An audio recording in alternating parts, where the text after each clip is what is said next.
Miss universe বা miss world, নারীর সৌন্দর্যের এই যে প্রতিযোগিতা, তা নিয়ে নানা রকম মতভেদ আছে, সমালোচনা আছে।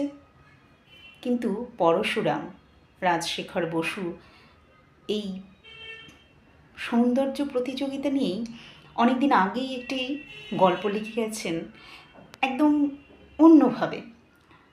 তিনি দেখিয়েছেন একটি নাইট ক্লাবে কিভাবে চমক আনার জন্য তারা তাদের বার্ষিক যে অনুষ্ঠান সেখানে এই সৌন্দর্য প্রতিযোগিতার আয়োজন করে এবং সেখানে সেই সৌন্দর্য প্রতিযোগিতা কিন্তু বর্তমান যুগের যে সৌন্দর্য প্রতিযোগিতা সেইভাবে হয়নি, বলা যায় অনেকটা স্বয়ম্বর সভার মতো। তবে নারী গিয়ে কোনো পুরুষের গলায় মালা পরায়নি।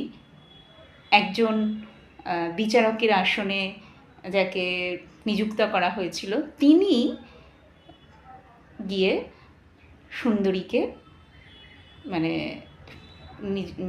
চয়েস করে তাকে মালা পরান। গল্প বড় নারী বরণ, শুনে দেখবেন কেমন লাগলো। আর ভালো লাগলে অবশ্যই কমেন্ট আর লাইক শেয়ার করতে ভুলবেন না।